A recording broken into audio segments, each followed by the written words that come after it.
Primer libro de Reyes, capítulo 17. Seguimos con la serie Pequeños instrumentos en manos de un Dios grande. Pequeños instrumentos en las manos de un Dios grande. Cuando lo tengan pueden decir amén.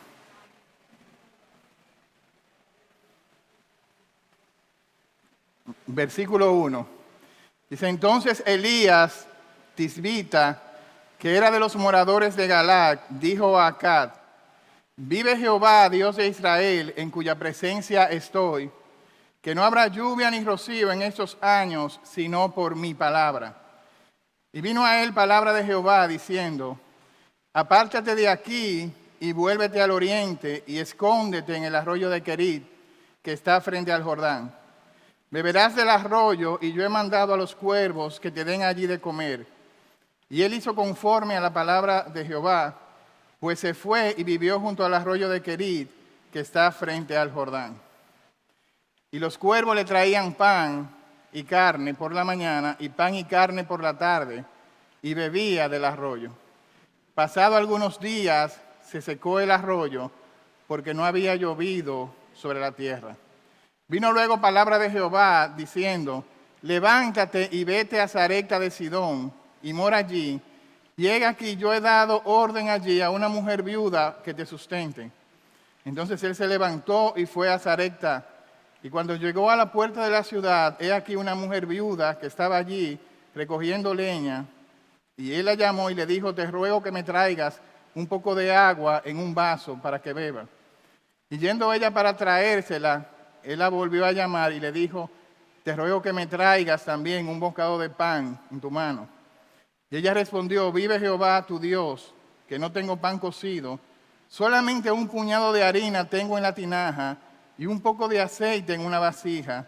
Y ahora recogía 2 leños para entrar y prepararlo para mí y para mi hijo, para que lo comamos y nos dejemos morir.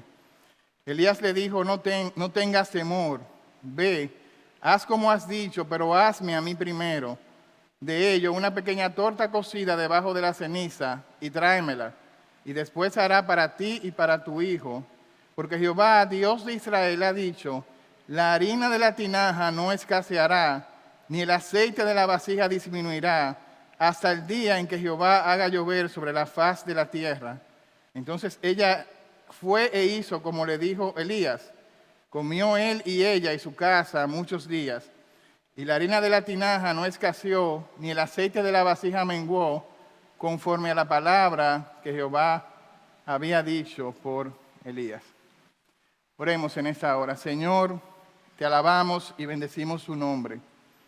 Y te rogamos, Señor, en esta hora que tú hables de manera especial a cada uno de nuestros corazones. Prepara, Señor, nuestros corazones para poder recibir tu palabra. Señor, haznos oír una vez más tu voz a través de tu palabra, y que al final de este mensaje podamos seguir confiando cada vez más en tu palabra, confiando en tu provisión especial para cada uno de nosotros, dependiendo de ti, descansando, Señor, únicamente en ti. Y reconociendo, Señor, que tú eres el único Dios verdadero, que tú eres el único Dios digno de toda nuestra confianza por Cristo. Amén. Recientemente se celebraron los Juegos Olímpicos París 2024. Los Juegos Olímpicos es el evento deportivo más importante de todo el planeta, que se celebra cada 4 años. Allí se dan cita a los mejores jugadores de todos los deportes y de todos los países. Ahora, una de las partes más importantes y más esperadas de los Juegos Olímpicos es la ceremonia de apertura. Este programa artístico permite que el país anfitrión pueda presentar al mundo su cultura, su pasado, su presente, su futuro, de una manera exhaustiva. Así que a través de exhibiciones artísticas pueden presentar su historia y el lema de las Olimpiadas. Solo basta recordar en Barcelona 1992, cuando un arquero lanzó una flecha encendida que siguió una trayectoria perfecta y logró encender la llama olímpica. En los Juegos Olímpicos de Beijing 2008, donde 15,000 artistas hicieron una coreografía, una sincronización perfecta que asombró a todo el mundo. ¿Y qué decir de los Juegos Olímpicos Londres 2012?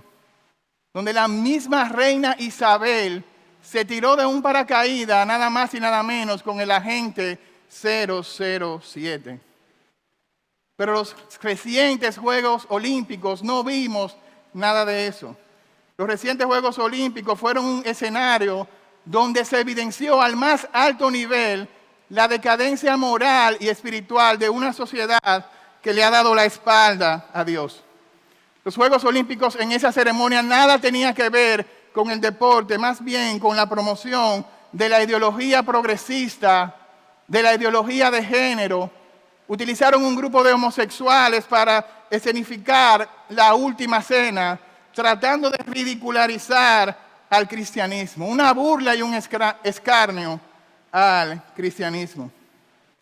Como si fuera poco, un jinete que parecía salido del Apocalipsis y que representaba a la falsa diosa Secuana. Y otro dios griego llamado Dionisio era representado como el dios griego de la diversión y el dios griego del libertinaje. Parecía estar viendo una fotografía de Sodoma y de Gomorra. Parecía el cumplimiento de lo dicho por el apóstol Pablo en Romanos capítulo 1, versículo 21, donde dice: pues habiendo conocido a Dios, no le glorificaron como a Dios ni le dieron gracias, sino que se envanecieron en sus razonamientos y su necio corazón fue entenebrecido. Profesando ser sabios, se hicieron necios y cambiaron la gloria del Dios incorruptible en semejanza de imagen de hombre corruptible, de aves, de cuadrúpedos y de reptiles. Por lo cual también Dios lo entregó a la inmundicia en la concupiscencia de sus corazones, de modo que deshonraron entre sí sus propios cuerpos, ya que cambiaron la verdad de Dios por la mentira, honrando y dando culto a las criaturas antes que al Creador, el cual es bendito por los siglos de los siglos. Hay un tiempo en la Biblia muy parecido a ese, y fue el tiempo en el que profetizó el profeta Elías. Un tiempo en la historia de Israel donde reinaba la inmoralidad y donde reinaba la idolatría. Una depravación total que era dirigida por un rey llamado Acab y su amada esposa, su diabólica esposa llamada Jezabel.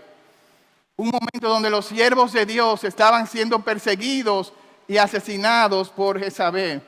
Donde en toda una nación solamente 7,000 personas no habían doblado sus rodillas delante de Baal. Véalo conmigo en el contexto, capítulo anterior, Primera de Reyes, primer libro de Reyes, 16, versículo 30. Dice: reinó Acab, hijo de Omri, sobre Israel en Samaria 22 años.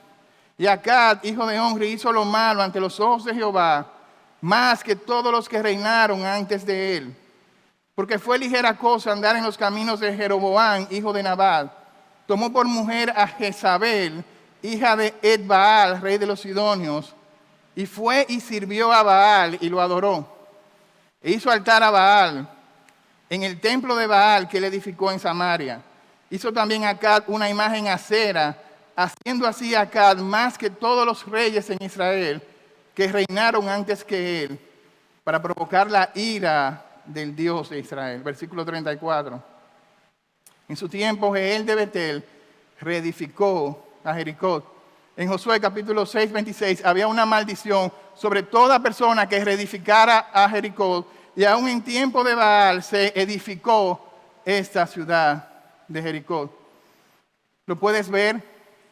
Acá está oficializando el culto a Baal, y la palabra Baal eran varias deidades, significa Señor. Y la principal de esas deidades era el dios del clima o el dios de la lluvia. Su esposa Acera era considerada como la diosa de la fertilidad, y en su nombre se hacían todos actos de orgías sexuales para adorarla. Ahora, desde Salomón hasta Acab, habían reinado 7 reyes que habían hecho lo malo ante los ojos de Dios, pero dice este pasaje que el rey que hizo lo malo, más que todos esos reyes, fue Acab. Hizo una alianza estratégica con el rey de Sidón y se casó con su hija Jezabel. Adoró y sirvió a Baal. Construyó un templo a Baal, construyó una imagen a Acera, edificó a Jericó y provocó la ira de Dios. Y es en ese tiempo donde Dios está levantando a un profeta, a un hombre de Dios llamado Elías. El nombre Elías significa Jehová es Dios. Y su nombre está asociado a su mensaje, a su misión. Porque lo que vamos a ver en Reyes, primer libro de Reyes, capítulo 17 y luego en el capítulo 18, es que Baal no es Dios. El único Dios verdadero es Jehová de los ejércitos. Es que Acab no es rey. El único rey verdadero es Jehová de los ejércitos, quien reina y gobierna sobre todo el universo. Él es el Dios digno de toda nuestra confianza. Nuestro Dios es un Dios proveedor. Y lo primero que Dios está proveyendo en un tiempo de sequía espiritual, Él está proveyendo su palabra, Él está trayendo a su profeta, versículo 1. Miremos en primer lugar el profeta de Dios. Entonces Elías, tisbita, que era de los moradores de Galaad. Nuestro pasaje inicia con un entonces. Es un conector, es una conjunción, puesto lo que se describe en el capítulo 16, Dios envió a Elías. Acab está reinando, Acab está guiando al pueblo hacia la impiedad y hacia la idolatría. Hay un dicho famoso en ese contexto en el pueblo de Israel que dice que Baal vivía y que Jehová había dejado de existir. Entonces Elías, tisbita de Galaad, una tierra próxima al Jordán, un lugar silvestre, un lugar despoblado, un hombre solitario tipo Juan el Bautista, aparece en la escena de una manera repentina. No se nos dice siquiera que él era un profeta. No sabemos de qué tribu era. No sabemos de qué linaje venía. No se nos dice quiénes eran sus padres, su madre. Desconocemos su origen, pero sí sabemos que ese hombre está siendo levantado por la misma mano de Dios en un tiempo de gran oscuridad. En un tiempo de oscuridad Dios está levantando una luz. En un tiempo donde la palabra de Dios no está siendo escuchada, Dios está levantando una voz en el desierto.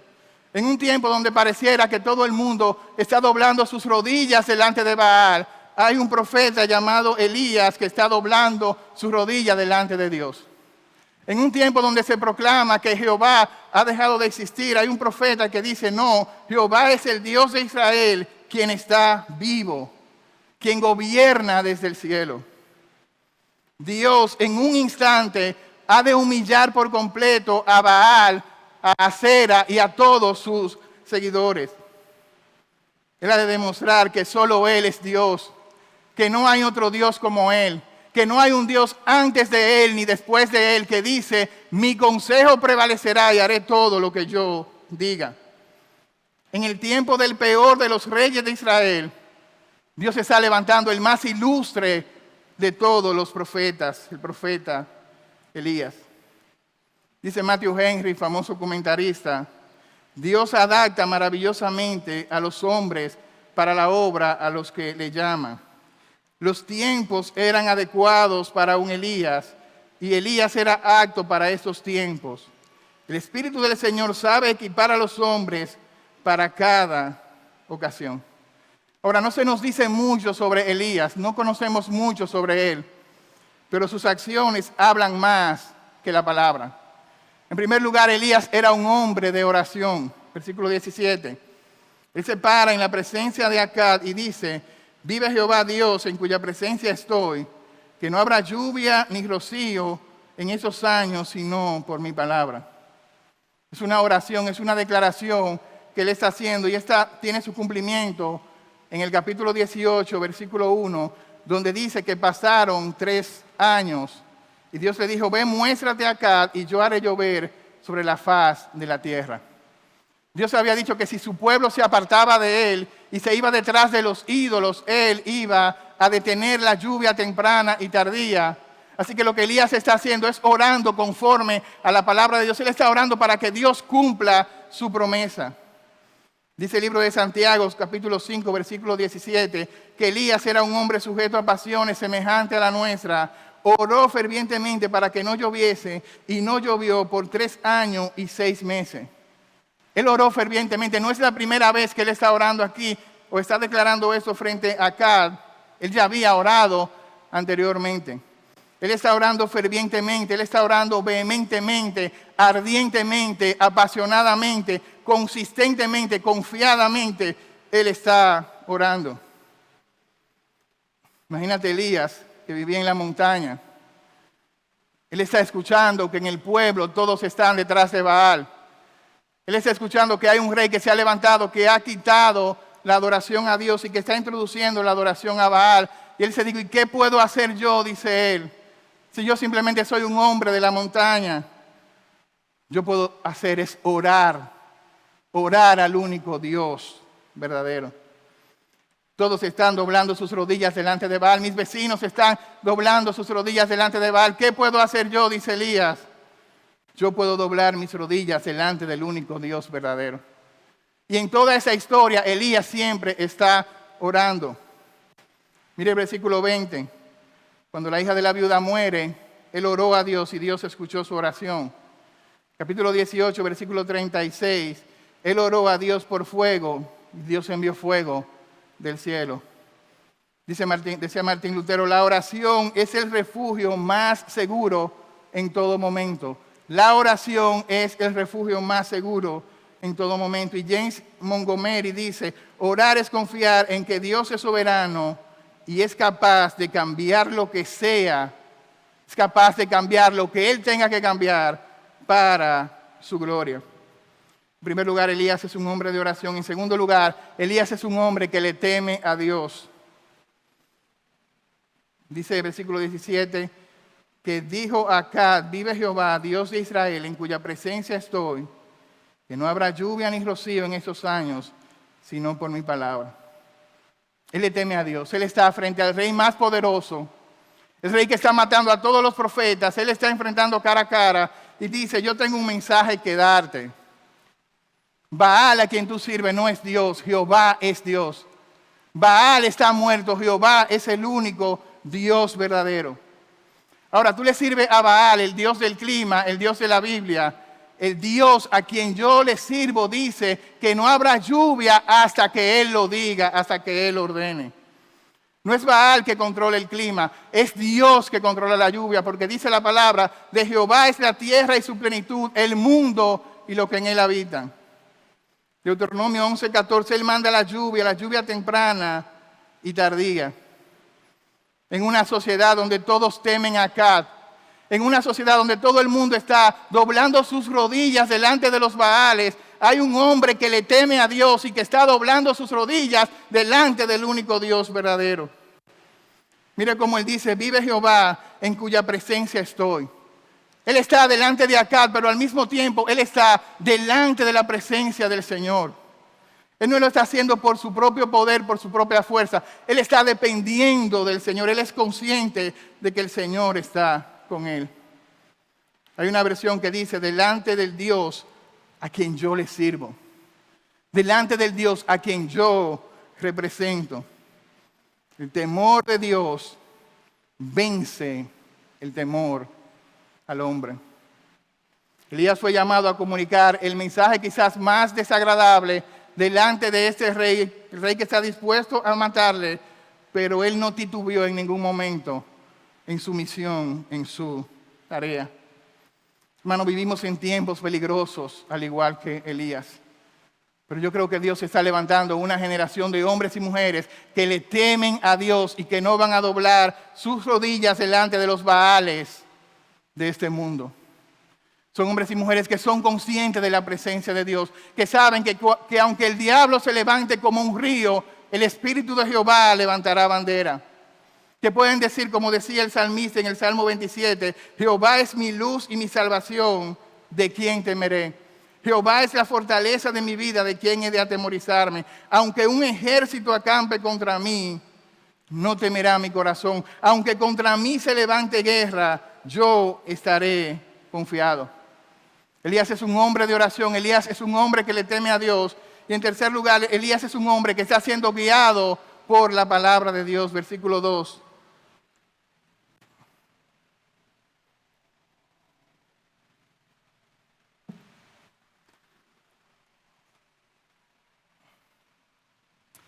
Vino a él palabra de Jehová, diciendo, esta expresión se repite vez tras vez, vino palabra de Jehová.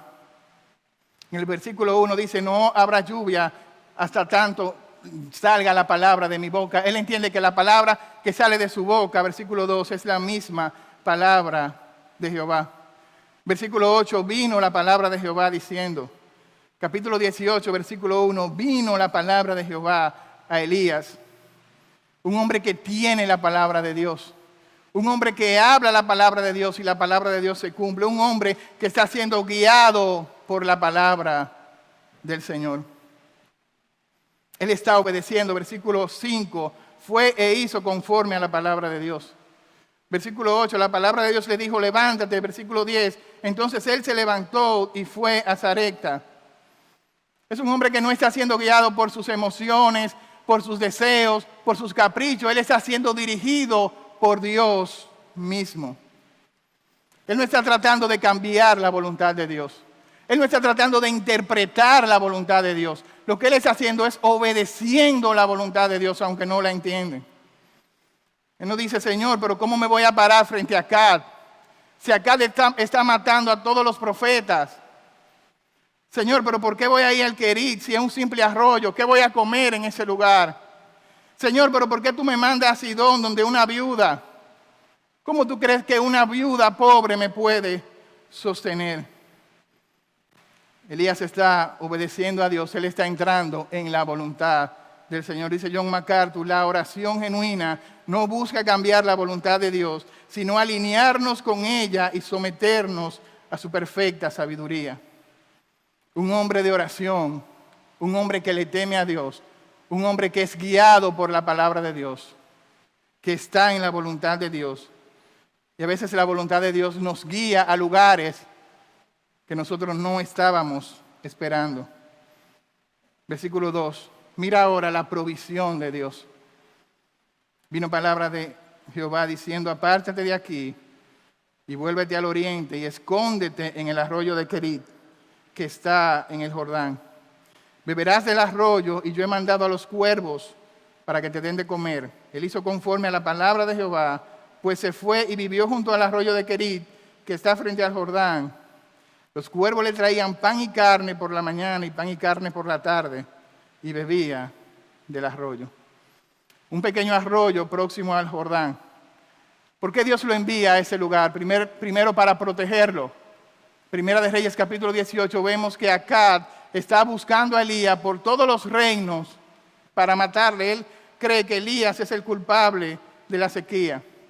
Pero yo creo que Dios lo está enviando a ese lugar para cuidarlo, para sostenerlo, para probar su fe, para fortalecer su fe, para prepararlo.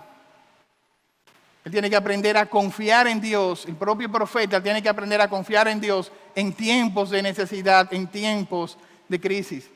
En el capítulo 18, él ha de tener una gran victoria sobre los profetas de Baal en el monte Carmelo. Pero antes de Carmelo está el Querit.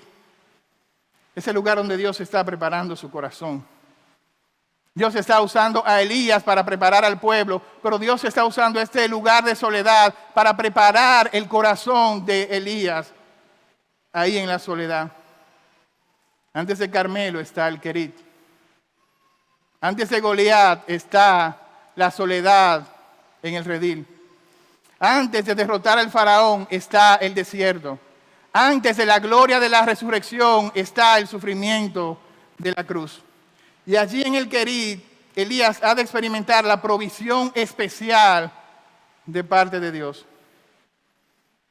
Impactante, porque el Dios que controla toda la creación, el Dios que controla la lluvia, es el mismo Dios que sostiene en el Querit a su siervo Elías.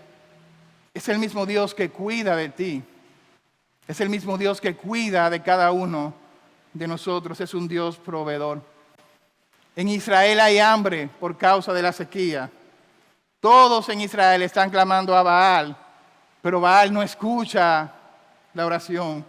Pero aquí está Jehová, el Dios de Israel, que está utilizando los medios más extraordinarios para proveer alimento a su profeta.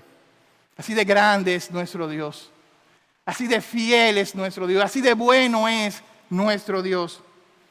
Es interesante porque es un arroyo cerca del Jordán. ¿Por qué el Señor no lo mandó al Jordán si el Jordán es un río? Y yo trabajo en una empresa de agua. Y cuando tú diseñas un acueducto, tú tratas de ubicarlo en una zona que tenga mucha disponibilidad de agua. Así que el punto más ideal es una presa. Tú tratas de conectarlo a la presa. Pero si no hay una presa, tú vas a colocar tu obra de toma en un punto donde haya agua, quizás donde confluyen dos ríos. Pero tú nunca colocarías una obra de toma de un acueducto en un simple arroyo.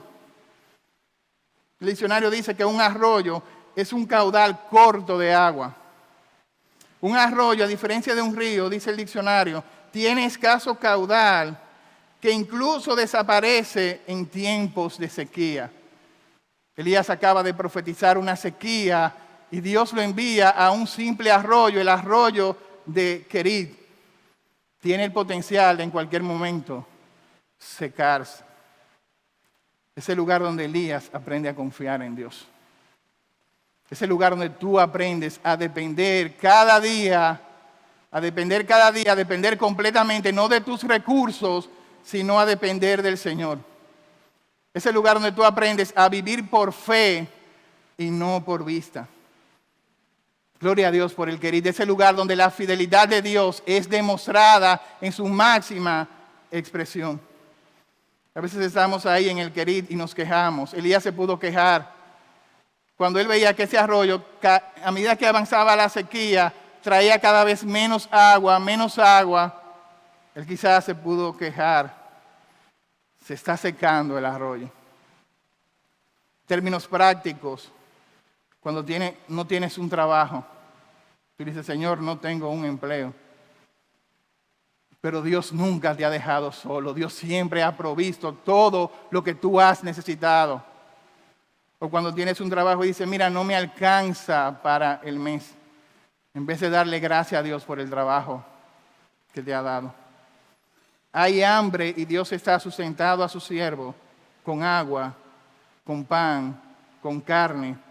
Cuán grande es la fidelidad de Dios. Somos dados a quejarnos en vez de mirar cuán bueno y cuán fiel ha sido Dios en cada una de nuestra vida. En vez de mirar que Dios está en control aún en las peores circunstancias que llegan a nuestra vida. Baal puede fallar. Dios no falla. Jehová nunca falla. Y quizás tú estás diciendo en ese lugar, no, yo no estoy en ese lugar de necesidad.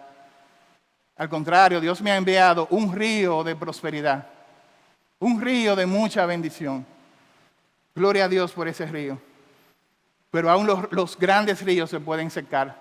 Pero la fidelidad de Dios nunca se seca, la fidelidad de Dios nunca falla. Nuestra confianza no está en el río ni en el arroyo, nuestra confianza está en Jehová. Jehová es nuestro proveedor. Él es Dios en la abundancia, Él es Dios en la escasez. Él es Dios en el palacio, Él es Dios en el desierto.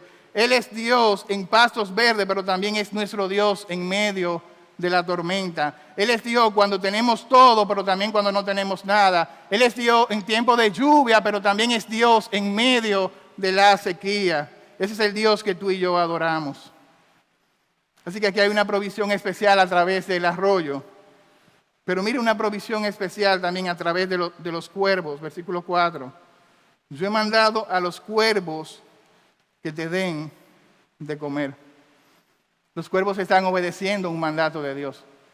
Elías está obedeciendo, los cuervos están obedeciendo, los cielos están obedeciendo, se cierran. Capítulo 19, el viento, el terremoto obedece a Dios. La pregunta es si tú estás obedeciendo. Ahora me llama la atención, Dios está usando a cuervos para alimentar a Elías.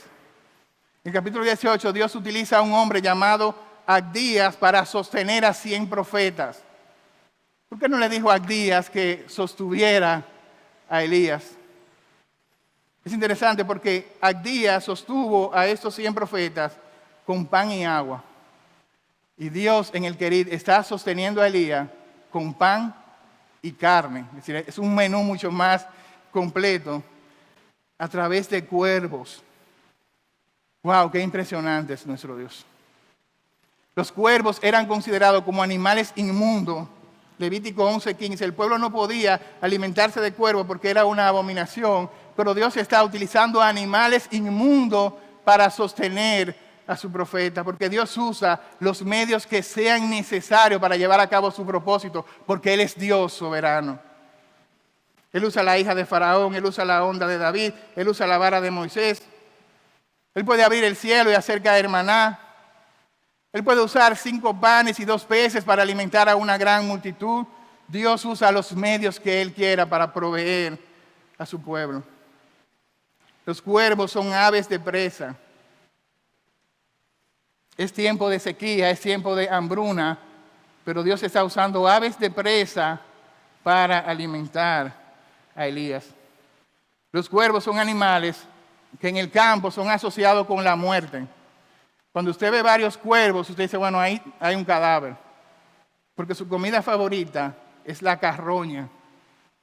Aquí Dios está utilizando los cuervos no como aves de muerte, sino como aves de vida para alimentar a su profeta. Yo he dado a los cuervos el mandato de que te den de comer. Ve cómo la fe de Elías se va fortaleciendo cada vez más. Ve cómo Elías puede confiar en un Dios que puede detener la lluvia, pero también en un Dios que le puede sostener a través de cuervos. Temed a Jehová, vosotros sus santos, porque no hay falta para los que le temen. Los leoncillos necesitan y tienen hambre, pero los que buscan a Jehová no tendrán falta de ningún bien. Salmo 34, 9. Job 38, 41. Los cuervos generalmente descuidan a sus crías. Dice Job que Dios escuche el clamor de los polluelos en el nido. Pero aquí están unos cuervos que por la mañana y por la noche vienen a traerle pan y carne al profeta de Dios. Una provisión especial de parte de Dios. Parece la vida de Jorge Müller, un gran misionero que en el año 1835, a la edad de 30 años, él fundó un orfanatorio. Él fundó un orfanatorio para atender a 30 niñas. Y él tenía la visión, su creencia, de que él no iba a recibir ayuda del Estado ni de nadie. De que él iba en ese orfanatorio a depender completamente de Dios a través de la oración. Y que cada vez que él tuviera una necesidad, él iba a orar a Dios para que Dios proveyera sustento. Al tercer año él tenía 3 orfanatorios de 130 niños que no le faltaba comida, alimentos y donde él compartía la palabra de Dios. Al final de su vida, 10,000 huérfanos habían sido impactados. Él había donado a 122 instituciones para que evangelizaran y había impactado a más de 120,000 niños. Había distribuido más de 1 millón de Biblias y más de 17 viajes misioneros, dependiendo completamente del Señor. Su versículo al que él se aferró durante toda su vida, Mateo 6:33, que dice, buscad primeramente el reino de Dios y su justicia, y todas estas cosas serán añadidas. Ahora él tomó la determinación de que cada ofrenda que él recibía, él la anotaba en un libro. Pero también cada oración que Dios contestaba, ellos inmediatamente la anotaban. Así que toda su vida está perfectamente documentada. Hay muchas biografías acerca de Müller. Él cuenta que en una ocasión se le acabaron los recursos. Estaban preocupados, pero él comenzó a orar con todos los niños desde las 6 de la tarde hasta las 9 de la noche, hasta que una persona tocó su puerta con un sobre con el dinero que ellos necesitaban. En otra ocasión no tenían que comer, no tenían desayuno. Y él sentó a todos los niños con los platos vacíos para que dieran gracias a Dios por el alimento que Dios había de proveerle. En ese momento el lechero que iba por la calle se le dañó el carro, vio el orfanatorio y adivina qué hizo, llevó la leche a aquel lugar. Y un panadero que iba de camino proveyó el pan. Dios proveyó de manera sobrenatural. Al final de su vida se registran que más de 50,000 oraciones fueron contestadas y están registradas en ese diario. Quizás tú no tienes 50,000 oraciones contestadas, pero sí tienes oraciones contestadas suficientes para declarar que Dios ha sido bueno en tu vida y que Dios ha sido fiel. Que Dios ha provisto en tu mayor necesidad a través de formas que tú ni siquiera esperabas. Versículo 7, pasado algunos días, se secó el arroyo porque no había llovido sobre la tierra. ¿Qué se secó? El arroyo. ¿Por qué se secó? Porque no había llovido. ¿Y quién oró para que no lloviera? Elías. La propia sequía por la que Elías oró ahora le está afectando a él de manera personal. Son momentos que tú dices, bueno, Señor, barájala más despacio. Tú me estás proveyendo a través de un arroyo y ahora el arroyo se seca. ¿Qué hago? Se secó, quizás pensó Elías, se secó la fuente de mi provisión. La fuente de su provisión no es el arroyo, es Dios. La fuente de tu provisión no son las bendiciones que Dios te da, es el Dios que da las bendiciones. Y ese Dios que te da las bendiciones es fiel, fue fiel en el pasado, es fiel en el presente y seguirá siendo fiel en el futuro. El arroyo se secó. Tú puedes tener salud y quizás mañana no la tengas. Tú puedes ser joven, te aseguro que mañana no serás joven. Los años pesan. Tú puedes tener dinero y puede ser que no tenga dinero. Pero si tú tienes a Dios, mañana tú seguirás teniendo el mismo Dios, que no cambia, en quien no hay mudanza ni sombra de variación. Hay una situación difícil. Elías está obedeciendo a Dios y viene una prueba. Como cuando tú tienes una prueba y viene una prueba más grande todavía.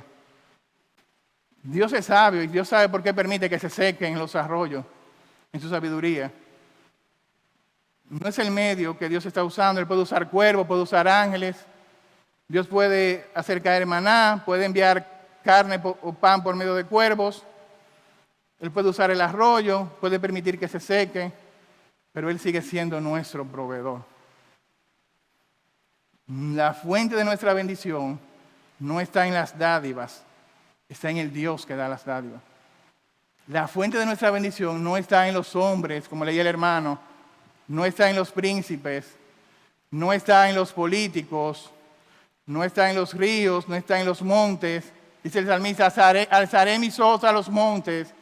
¿De dónde vendrá mi socorro? Mi socorro viene de Jehová, que hizo los cielos y la tierra. El arroyo se secó, pero Dios está abriendo otra puerta, versículo 8. Una provisión sobrenatural. Vino luego a él la palabra de Jehová diciendo, levántate y vete a Sarepta de Sidón y mora allí. Y aquí yo he dado orden a una viuda para que te sustente. Nuevamente Dios está guiando la vida de Elías y lo está llevando a Sidón, donde una viuda gentil. Y mire qué interesante Sidón. Adivine quién es de Sidón. Jezabel es de Sidón. Quien gobierna en Sidón es el padre de Jezabel. Adivine quién es adorado en Sidón. Baal. Baal es el dios principal de Sidón. Así que Dios está moviendo a Elías hacia la tierra de Sidón para él demostrar que Él es Dios no solamente en Israel, Él es Dios en Sidón y Él es Dios en todas las naciones. Él no es el Dios simplemente de Israel, es el Dios de toda la nación. Así que dice el versículo 9, yo he dado orden a una viuda para que te sustente. Una simple viuda. Versículo 10, entonces se levantó y se fue a Sarepta Cuando llegó a la puerta de la ciudad, he aquí una mujer viuda que estaba allí recogiendo leña, y él la llamó y le dijo: te ruego que me traigas un poco de agua en un vaso para que beba. Yendo ella para traérsela, él volvió a llamar y le dijo: te ruego que me traigas también un bocado de pan en tu mano. Ella dijo: vive Jehová tu Dios, que no tengo pan cocido, solamente un puñado de harina tengo en la tinaja y un poco de aceite en una vasija, y ahora recogía 2 leños para entrar y prepararlo para mí, para mi hija, para que lo comamos y nos dejemos morir. Una mujer gentil, no es una viuda rica, es una viuda sumamente pobre, es una viuda que está siendo afectada por la sequía.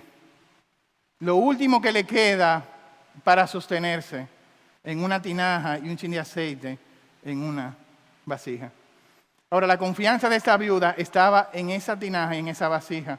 Cada vez que se hacía menos la harina, ella perdía toda su confianza y toda su esperanza. Pero mira lo que le dice el Señor: no tengas temor. Ahora, uno pensaría que Elías cometió un acto de egoísmo, porque ella le dice: mira, solamente me queda un poco para mí y para mis hijos. Uno pensaría que Elías debió decirle: bueno, pero déjalo, cómetelo. Tú quieres una torta, pídesela a Víctor, que él tiene mucha torta, pero ya a mí solamente me queda esta. Qué abusador es Elías, ¿verdad? Le dice: está bien, pero prepárame a mí primero y luego prepárate de lo que te quede. Hermano, pero en esa cultura de Oriente, no es como nuestra cultura. En la cultura de Oriente, el huésped recibía lo más importante, lo principal. Recuérdate la parábola de Jesús, donde el amigo, cuando recibió al invitado, salió por todos los sitios porque él tenía que brindarle algo al invitado. Recuerda cuando Jesús entró también en la casa de Simón el leproso y él no le dio el trato que debió de darle a Jesús. Ahora, lo que yo veo es que Elías está siendo guiado por Dios porque él quiere que esta viuda quite su confianza de esa tinaja, de esa vasija, y ella pueda poner su confianza en el único Dios verdadero. Ella tiene que soltar esa vasija, esa tinaja, esa harina que le queda y poner su confianza en Dios. Es su último día para morir, pero Dios intervino en su historia y Dios ha cambiado su historia. Dios le ha dado esperanza. Ahora mira cómo esta mujer viuda, pobre, es el instrumento que Dios está utilizando para sostener a Elías, para responder la oración de Elías. Pero esta viuda, Elías es el instrumento que Dios está utilizando para proveerle sustento y, más importante, para proveerle salvación. Ella recibe una promesa de parte de Dios: la harina de la tinaja no escaseará, ni el aceite de la vasija disminuirá. Pero ella tiene que tomar una determinación, ella tiene que dejar de confiar en esa tinaja y abrazar ahora la promesa que ella ha recibido de parte de Dios. Como lo hizo Bartimeo, arrojó su capa y se aferró a Cristo Jesús. Ella tiene que quitar su fe de la tinaja y poner su fe en el Dios vivo. Mira la palabra del profeta: no temas, la harina no escaseará, el aceite no disminuirá. Esta viuda tocó fondo, pero al tocar fondo se encontró con el Dios a quien Elías le estaba sirviendo. Dios le está diciendo: dame a mí primero, déjame ser primero en tu vida. Da por completo tu vida, entrégate por completo. No temas, búscame a mí, aférrate a mi promesa. Hasta el día en que yo haga llover sobre la tierra. Es interesante porque Dios no le dio un almacén de harina o un estanque de aceite, sino que cada día de esa tinaja estaba fluyendo la harina necesaria, el aceite que ella necesitaba para ese día. Cada día tú y yo somos testigos de la fidelidad de Dios. Y oramos: Señor, danos hoy el pan de cada día. Eso me hace recordar a mi abuela. Cuando nosotros éramos pequeños, nuestro padre murió. Y mi abuela nos trajo a vivir acá en La Vega. Ella tenía que sostener una gran familia, más de 15 personas. Y yo no recuerdo mucho, pero yo recuerdo que ella oró al Señor y dijo: Señor, dame una idea para ver cómo yo voy a sostener a esta familia. Ella no era profesional. Y recuerdo que ella compró una maquinita de hacer pastelitos. Y cada mañana, a las 5 de la mañana, yo le escuchaba orar, adorar al Señor, y en esa maquinita se hacían cientos de pastelitos. Ahora, yo estaba en la escuela y era que se vendían los pastelitos de mi abuela. Pero, ¿sabe? A mí me sorprendía porque había otra señora que vendía pastelitos. Pero donde vendía mi abuela, había una fila larguísima. Y todo el mundo compraba los pastelitos de mi abuela. Se encontraban que eran los pastelitos más buenos del mundo y más baratos también, grandes. Decían, ¿qué será lo que ella le pone? Yo sabía que era lo que ella le ponía. La gracia de Dios, la oración, estaba ahí cada mañana mi abuela haciendo pastelito, clamando al Señor para que el Señor proveyera. Y el Señor fue fiel, el Señor proveyó todo lo que nosotros necesitábamos y nos hizo profesionales a cada uno de nosotros. Nosotros podemos ver la provisión de Dios en nuestra vida como iglesia. El Señor ha ido proveyendo. Quizás tú te quejas porque falta mucho para la construcción, pero no te acuerdas que estábamos en la casa del pastor, que no cabíamos.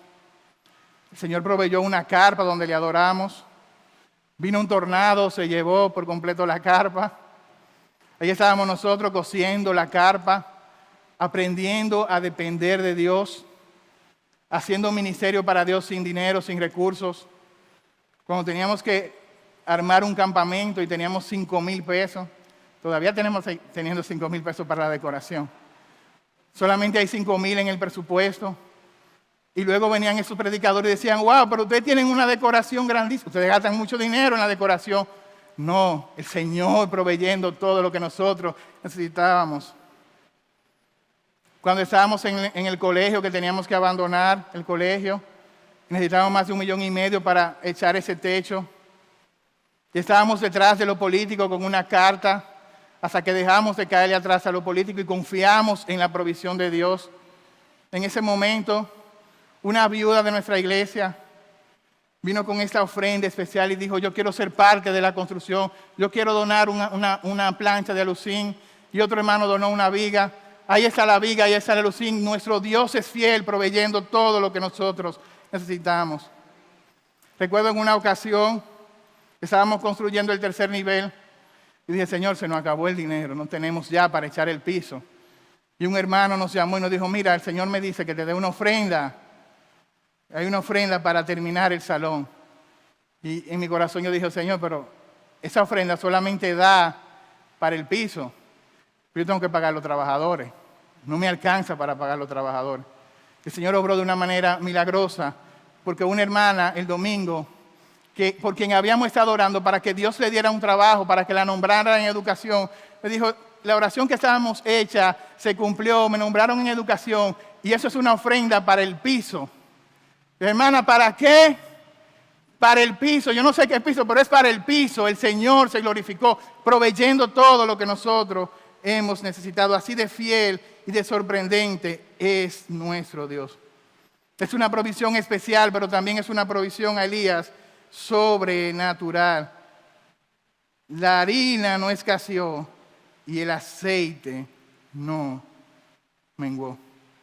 Hermano, vivimos en tiempos peligrosos, en tiempos difíciles, pero Dios está levantando una generación de hombres y mujeres como Elías. Dice Santiago que Elías era un hombre sujeto a pasiones. Dice una versión, Elías era tan humano como tú y como yo, y él oró a Dios y Dios respondió su oración.